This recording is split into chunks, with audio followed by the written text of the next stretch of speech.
So prompt. Executive Director of the Housing Finance Authority of Pinellas County. Welcome and thank you so much for being here. Thank you for Do you having need me. this as well, or are you going to use? I can. Thank you. Yes. Hi, again, I'm Catherine Driver. I'm the Executive Director of the Housing Finance Authority of Pinellas County. Wanted to thank you for the opportunity to come and talk to you about the Housing Finance Authority, how we're related to the county, what our mission is, and how we partner with the county to provide affordable housing. It's been a few years since my last presentation, and many of you weren't here for that, so it'll give you an opportunity to kind of understand how we fit in with all of that you all are doing with affordable housing. First, the HFA was established by the Board of County Commissioners back in 1982 pursuant to Chapter 159 of the Florida statutes. So that's the chapter that governs a lot of the work that the Housing Finance Authority does. We are a dependent special district of the county, and we have a 5-member board, and each of our board members are appointed by the Board of County Commissioners. So you'll see later on in this agenda, we have an opening that you all will be voting on to either appoint or reappoint somebody to our board. Okay. So I don't want to read everything word for word, but really our mission is to help put the keys into the hands of low, very low, moderate income home buyers and renters. That's our mission, and we achieve this goal by partnering with the county, with cities, lenders, developers, investors, and nonprofit organizations. So it takes a village, and we all work very closely to collaborate to make these transactions happen.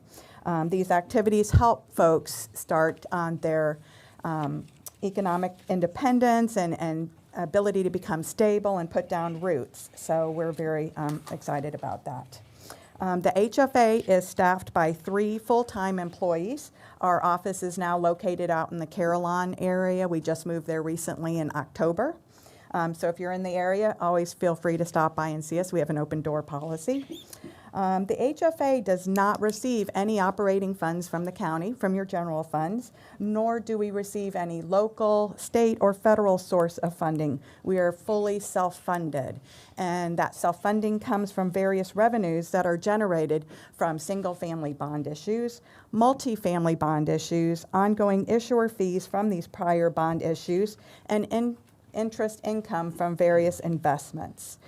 I'll be talking a little bit about the single-family bond issues and multifamily bond issues in a minute, like right now. So the HFA programs that we have, the single-family program is where we help low to moderate income first-time home buyers get into their first home. So we provide a below-market interest rate to income-eligible persons, and these loans are originated by a group of lenders that have committed to participate in this program and specialize in assisting low to moderate income first-time home buyers.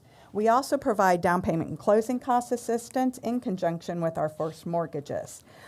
Through an interlocal agreement, we also help originate loans and fund down payment assistance loans with Pasco County and Polk County. And we've done so probably since the 90s, as long as I've been in the business. So last year, we served 60 households through our first-time homebuyer program, and everybody utilized the down payment assistance. We funded almost $673,000 of down payment assistance through our own funds and through some of the Housing Trust Fund dollars that we still have left over from prior years. And just to give you an idea, right now we're offering $15,000 of down payment assistance in Pinellas and $10,000 in Pasco and Polk counties. It is a 0% deferred loan that's due on sale or refinance. Right now we're offering interest rate of 5.75%, which is below market. So we're very excited about that program.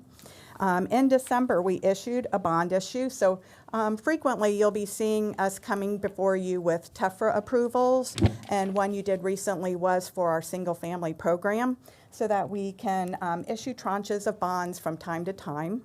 So what we do is, as loans are originated, we purchase these mortgage-backed security pools, and we have a line of credit with the Federal Home Loan Bank. So we warehouse those mortgage-backed securities on our line of credit and earn some interest income off of that while we're waiting to have enough loans put together to, deliver into a new bond issue. Because when we issue bonds, we have to fund out of our own pocket a lot of costs associated with that. One of them is negative arbitrage, capitalized interest, and costs of issuance. So we want to get as many loans in the pipeline, so once we issue the bonds, we can, have it fully originated quickly, so we can minimize that amount that we have to pay outstanding.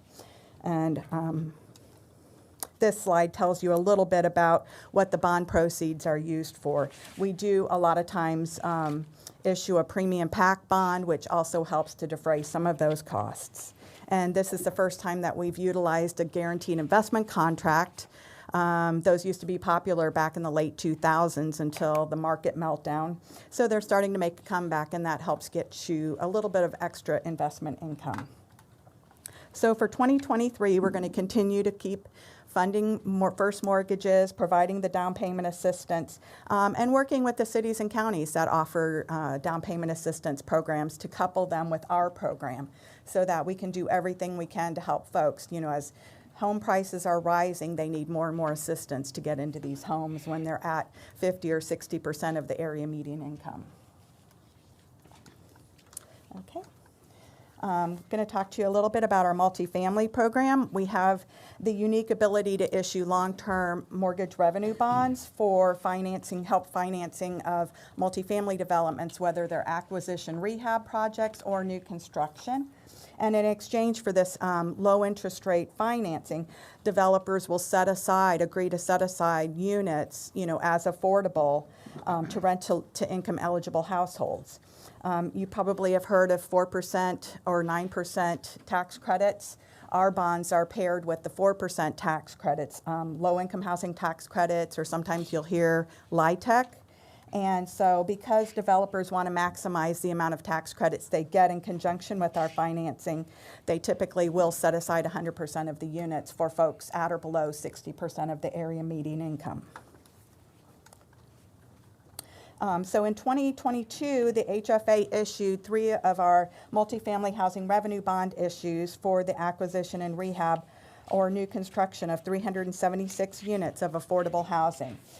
Palmetto Park Apartments, which you're very familiar with, that's over here off of Greenwood, was an acquisition rehab family transaction with 179 units, and all of the units are set aside for folks under 60% of AMI.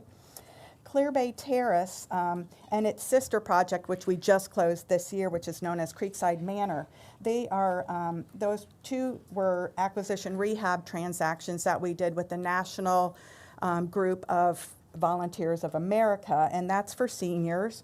And there is a project-based HAP contract associated with both of these transactions, in that the residents only have to pay 30% of their income towards rent, and then the HAP contract covers the rest. And so both of those were about 100 units and 100% under 60% of area median income. And then I think you all are familiar with the Seminole Square Apartments that's been in the news recently. We issued the bonds on that, as well as the penny funds that you all put into the project, both for land assembly as well as construction financing. And the HFA is the trustee of that land trust that was established for Seminole Square Apartments. So for next year, for this year, we're anticipating issuing bonds for 6 to 8 multifamily developments for almost 1,000 units of affordable housing.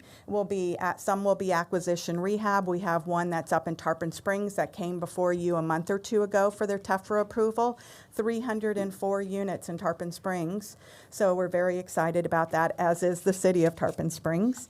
And then we have a lot of new construction transactions that are coming up, where we are going to be partnering with you all with the Penny for Pinellas land assembly funds, as well as maybe some of the construction funds.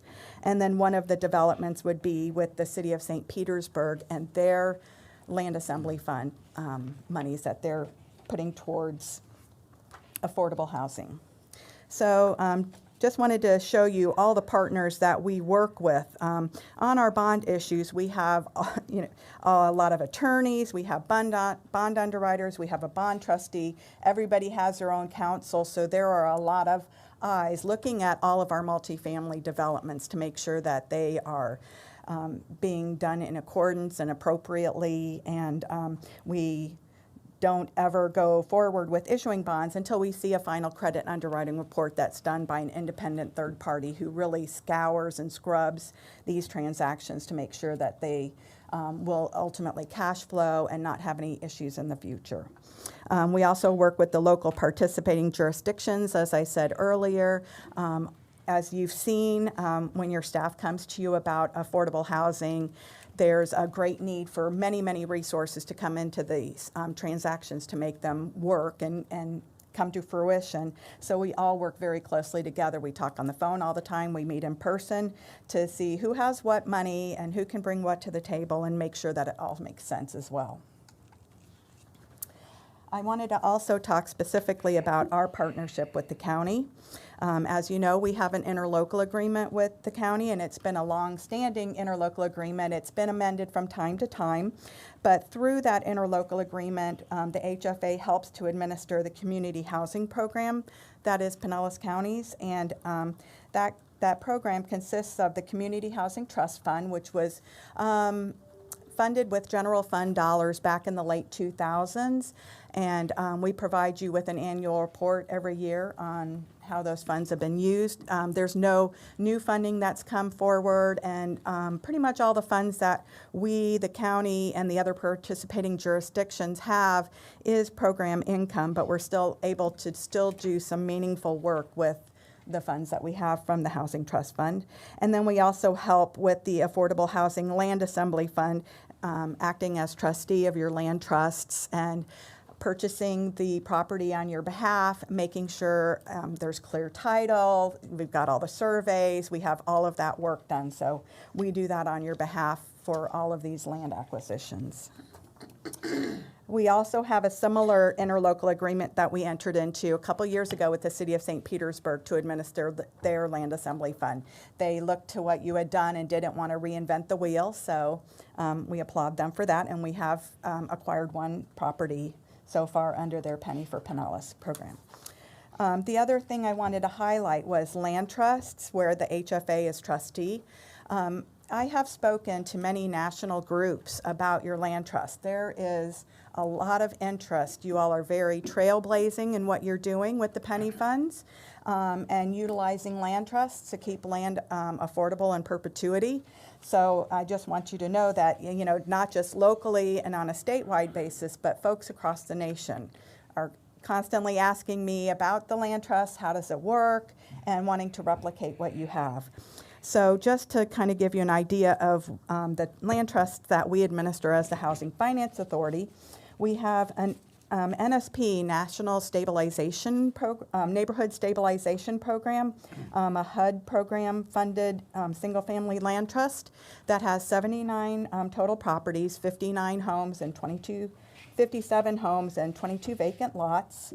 And then in your Pinellas, Penny for Pinellas Land Trust, we have 12 separate multifamily land trusts. So you've done 12 multifamily transactions and one single-family transaction, which is the Habitat development in the Lillman community.